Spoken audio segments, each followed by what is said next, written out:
తాకట్లో ఉన్న మీ బంగారాన్ని విడిపించి ఆ రోజు ఆన్లైన్ రేటుకి కొంటాం. Sharma gold company.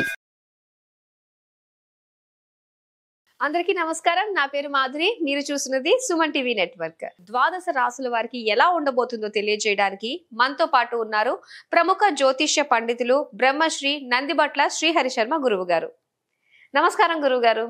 వాగర్థ వివ సంపృక్తౌ వాగర్థ ప్రతిపత్తయే జగతః పితరౌ వందే పార్వతీ పరమేశ్వరౌ. ఆదిత్యాయ చ సోమాయ మంగళాయ బుధాయ చ గురుశుక్ర శనిభ్యశ్చ రాహవే కేతవే నమః. శృంగేరి జగద్గురు పీఠాధిపతులకి కంచి పీఠాధిపతులకి నమస్కారములు తెలియజేసుకుంటూ కార్యక్రమాన్ని ప్రారంభిద్దాం. గురుగారు, ఇక ధనస్సు రాశి వారికి ఎలా ఉండబోతుందో తెలియజేస్తారా? ద్వాదశ రాశులలో భాగంగా మే 18వ తారీఖు నుంచి 31వ తారీఖు వరకు ఈ 12 రాశుల వారికి ఏ విధంగా ఉండబోతుందో తెలుసుకునే ముందు గ్రహ సంచారం గురించి తెలుసుకుందాం. మేషంలో బుధుడు, వృషభంలో రవి, మిథునంలో గురువు, అలాగే కర్కాటకంలో కుజుడు స్తంభించి ఉండడం. 18వ తారీఖు నుంచి రాహువు కుంభంలోను, కేతువు సింహంలోని సంచారం చేస్తుండడం. మీనరాశిలో శని శుక్రుల యొక్క సంచార ప్రభావం వెరసి చూసినట్లయితే వీక్షించేటువంటి ప్రేక్షకులకి ఒక అద్భుతమైనటువంటి యోగము ఈ మే 18, 19, 20వ తారీఖులో నుంచి చూసుకుంటే రాహుకేతులు అనగా రాహుకేతుల మధ్య మొత్తము సప్తగ్రహాలు బంధింపబడి ఉండడం, కాలసర్పదోష ప్రభావము మే 18వ తారీఖు నుంచి ప్రభావం ప్రారంభమైంది. ఇక ఈ 18వ తారీఖు నుంచే గ్రహమాలికా యోగము 18, 19, 20వ తారీఖులో చూసుకుంటే గ్రహాలన్నీ వరుసగా ఒక రాశిలో ఒక మాలగా ఉండిపోయింది. 18వ తారీఖు నుంచి 20వ తారీఖు వరకు మొత్తం గ్రహాలన్నీ ఒక్కొక్క రాశిలో ఉన్నాయి. అనగా సప్తగ్రహాలు మొత్తము 1, 2, 3, 4, 5, 6, 7, 8 రాశుల్లో మొత్తము నవగ్రహాలు 8 రాశుల్లో స్థిరపడి సంచార ప్రభావం అనేటువంటిది ఉంది. కాబట్టి గమనించగలరు. మే 18వ తారీఖు నుంచి 31వ తారీఖు వరకు ధనుస్సు రాశిలో జన్మించినటువంటి వారికి ఏ విధంగా ఉండబోతుందో తెలుసుకునే ప్రయత్నం చేద్దాం. గురువు మిథున రాశిలోకి ప్రవేశం చేశాడు 14వ తారీఖు నుంచి. సంపూర్ణంగా యోగాన్ని కలగజేసేటువంటి పరిస్థితి. ప్రతి పనులలో దైవానుగ్రహం కలుగుతుంది. అంటే దైవానుగ్రహం అంటే ఏమీ లేదండి, అదృష్టం. అంటే ప్రతి పని సజావుగా పూర్తిగా వెళ్ళగలుగుతుంది. ఇక రవి కూడాను వృషభ రాశిలో సంచారం చేస్తున్నటువంటి కారణం చేత నిరుద్యోగస్తులకి, గత కొంతకాలంగా ఇబ్బంది పడుతున్నటువంటి వాళ్ళకి ఉద్యోగం లభించే అవకాశాలు ఎక్కువగా ఉన్నాయి. ఆల్రెడీ ఉద్యోగం చేస్తున్నటువంటి వాళ్ళు కొత్త ఉద్యోగం కోసం ప్రయత్నం చేస్తే కనుక ప్రమోషన్స్తో కూడుకున్నటువంటి బదిలీలు జరిగే అవకాశాలు ఎక్కువగా ఉన్నాయి. లేదా ఉన్న ఉద్యోగంలోనే ప్రమోషన్స్ పొందే అవకాశాలు ఈ యొక్క మాసంలో అధికంగా ఫలితాలు కలుగుతాయని చెప్పవచ్చు. ఇక బుధుడు కూడాను అనుకూలంగానే ఉన్నాడు. సంపూర్ణంగా మీ తెలివితేటలను ప్రదర్శించడం ద్వారా మీరు ఏదైతే ఆలోచన చేస్తారో అది అనుకున్నటువంటిది ఇంప్లిమెంట్ చేసేటువంటి స్థితి దాకా వెళ్ళడం, అన్ని విధాలుగా యోగదాయకమైనటువంటి పరిస్థితిలో ఉంటారని చెప్పవచ్చు. కాకపోతే వచ్చిన చిక్కల్లా కూడా ప్రధానంగా ఈ అష్టమ కుజుడు మరియు అర్ధాష్టమ శని దోష ప్రభావం, ఈ 2 పాపగ్రహాల ప్రభావం వలన మిగతా గ్రహాలు ఎంత అనుకూలంగా ఉన్నప్పటికీ కూడా ఈ 2 గ్రహాల ప్రభావంలో కొన్ని ఇబ్బందికర పరిస్థితులు. కాబట్టి పరిహారాల్లో భాగంగా ఈ 2 గ్రహాలకు గనక చేసుకుంటూ ఉన్నట్లయితే 31వ తారీఖు వరకు మీరు తలపెట్టినటువంటి పనులలో అన్ని విధాలుగా యోగదాయకంగా ఉంటుంది. ఇక ముఖ్యంగా గమనించుకున్నట్లయితే గృహానికి సంబంధించినటువంటి విషయాల్లో మీరు ముందడుగు వేస్తారు. అంటే ఇల్లు తీసుకోవాలనే ఆలోచన, లేదా ప్లాట్ తీసుకోవాలని, లేదా వాహన కొనుగోలు, ఏదైనప్పటికీ కూడా స్థిరాస్తులకు సంబంధించినటువంటి విషయాల్లో మీకు అనుకూలంగా ఉండబోతుంది అని చెప్పవచ్చు. లేదు ఉన్నటువంటి ఇంటిని లేదా ఆ స్థిరాస్తుల్ని అమ్మకాలు జరుపుకోవాలంటే మీకు మంచి అవకాశంతో, మంచి రేటుతో వచ్చే అవకాశాలు ఈ మాసంలో గోచరమవుతున్నాయి. కాబట్టి ఏదేమైనా కానీ ప్రయత్నం చేసుకునే ఏదైనా కానీ మీరు వెసులుబాటు చూసుకొని ముందడుగు వేయండి, మంచి జరుగుతుంది.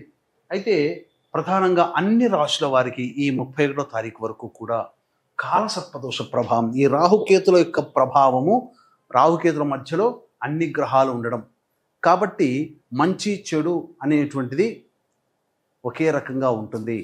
కాకపోతే గ్రహాలన్నీ కూడాను యోగించే, ఇప్పటి వరకు మనం యోగించే గ్రహాల గురించి తెలియచేసుకున్నాం, యోగించని గ్రహాల గురించి కూడా తెలుసుకున్నాం. ఈ అర్ధాష్టమ శని అష్టమ కుజ ప్రభావంతో పాటు ఈ రాహుకేతులు కూడా మీకు ప్రధానంగా చూసుకుంటే ధనుస్సు రాశి వారికి రాహుకేతులు యోగిస్తారు. ఇది మాత్రం చెప్పవచ్చు. ఎందుకనంటే తృతీయ స్థానంలో రాహు, నవమ స్థానంలో కేతు దిగ్బలురై ఉన్నటువంటి కారణం చేత ఉన్నటువంటి 9 గ్రహాలలో ఈ శని కుజులు తప్ప మిగతావన్నీ కూడాను అనుకూలంగా ఉండబోతున్నాయి. శని ఎలాగో సంచారం చేస్తూ కొన్ని రోజుల్లో మంచి, కొన్ని రోజుల్లో చెడు, అది ఎలాగో ఉంటుంది. కాబట్టి ఎక్కువ గ్రహాలు అనుకూలంగా ఉన్నాయి కాబట్టి తలపెట్టినటువంటి పనులని ముందుకు తీసుకువెళ్ళే ప్రయత్నం చేయండి. ఆత్మవిశ్వాసంతో ముందడుగు వేయండి. గ్రహాలు మీకు సపోర్ట్ చేస్తాయి. విదేశీయానము, విదేశీ విద్యకు సంబంధించిన ప్రయత్నాలన్నీ కూడా కొలిక్కి వస్తాయి. విద్యార్థులు మంచి ఉన్నత శ్రేణితో పాస్ అయ్యే అవకాశాలు ఉంటాయి. కాంపిటీషన్ ఎగ్జామ్స్లో మీకు తప్పకుండా మంచి ఆశించినటువంటి ఫలితం కలుగుతుందని చెప్పవచ్చు. వివాహం కావాల్సినటువంటి అబ్బాయిలకి, అమ్మాయిలకి తప్పకుండా వివాహ సంబంధాలు కుదిరే అవకాశాలు ఉంటాయి. అయితే అష్టమ కుజుడు అర్ధాష్టమ శని ప్రభావం వలన వాహనాన్ని నడిపేటప్పుడు జాగ్రత్తలు పాటించండి. ఆరోగ్యం పట్ల శ్రద్ధ వహించండి. ఇంత మాత్రం మనం చెప్పవచ్చు. మిగతావన్నీ కూడాను అనుకూలంగా ఉన్నాయి. అయితే రోజువారీ దినచర్యలో భాగంగా 18వ తారీఖు నుంచి 31వ తారీఖు వరకు ఏ విధంగా ఉండబోతుందని తెలుసుకునే ముందు వీక్షించే ప్రేక్షకులకి గమనిక.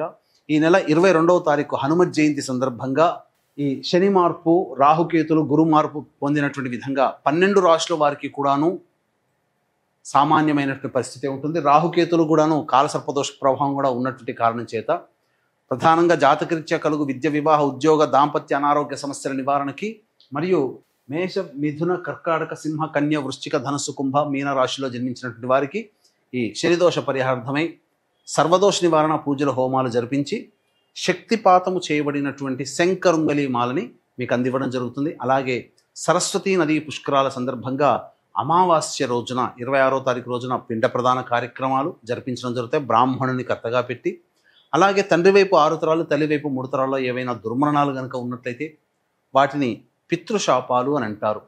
ఈ పితృశాపాల నివృత్తికి కర్ణాటకలో కార్యక్రమాలు చేయించడం జరుగుతుంది. ముఖ్యంగా ఈ పితృశాప ప్రభావం వలన కుటుంబంలో ఏ శుభకార్యము జరగదు. అన్నీ కూడాను ఇబ్బందికరంగా మారుతాయి. అన్నీ నోటిదాకా వచ్చి వెనక్కి వెళ్ళిపోతాయి. కాబట్టి ఈ పితృదోష నివారణ కార్యక్రమాలు కూడా జరిపించడం జరుగుతుంది. అవకాశం ఉన్న వాళ్ళు కార్యక్రమ తదనంతరం కాంటాక్ట్ చేసి మీ పూర్తి వివరాలు తెలుసుకోవచ్చు. ఇక 18, 19, 20వ తారీఖులో కనుక గమనించుకున్నట్లయితే ప్రధానంగా మీ వాక్కుని అదుపులో పెట్టుకుని ప్రయత్నం చేయండి. ఎందుకంటే కుటుంబ సభ్యుల వల్లతో మీకు వాగ్వివాదాలు జరుగుతాయి. లౌక్యంతో వ్యవహరించండి. ధనము నష్టము ఎక్కువగా ఉంటుంది. ఖర్చులు అధికంగా ఉంటాయి కాబట్టి జాగ్రత్తలు పాటించండి. 21, 22వ తారీఖుల్లో ప్రధానంగా ఖర్చుకు మించిన ఆదాయం లభించడం, ఆనందకరంగా జీవిస్తారు, విందుల వినోదాల్లో పాల్గొంటారు. సోదర సోదరిమణుల యొక్క సహాయ సహకారాలతో మీకున్నటువంటి పనులన్నీ కూడాను పూర్తి చేసుకుంటారని చెప్పవచ్చు. 23, 24వ తేదీల్లో ముఖ్యంగా వాహనాన్ని నడిపేటప్పుడు జాగ్రత్తలు పాటించాలి. గృహ మరమ్మతులు, వాహన మరమ్మతులకి ఎక్కువగా ఖర్చు అవుతాయి. తల్లిగారి ఆరోగ్యం పట్ల శ్రద్ధ వహించాలి. ప్రశాంతత లేకుండా ఉంటారని చెప్పవచ్చు. 25, 26వ తారీఖుల్లో మీ ఆరోగ్యం పట్ల శ్రద్ధ వహించాలి. ఎక్కువగా తల తిరగడం లాంటి సమస్యలు ఎదుర్కోవచ్చు. ఇక ప్రధానంగా అన్ని ఆలోచనలకే పరిమితం అవుతాయి తప్ప ఏది కూడాను ముందుకు సాగదు. ఇక 27, 28, 29, 30వ తారీఖులో ఈ 4 రోజుల పాటు సమస్యలన్నీ కూడాను సాల్వ్ అవుతాయి. ముఖ్యంగా ఆదాయం అధికంగా ఉండడం వల్ల మీ ఖర్చులో మీ యొక్క సమస్యలన్నీ కూడా పూర్తి చేసుకుంటారు.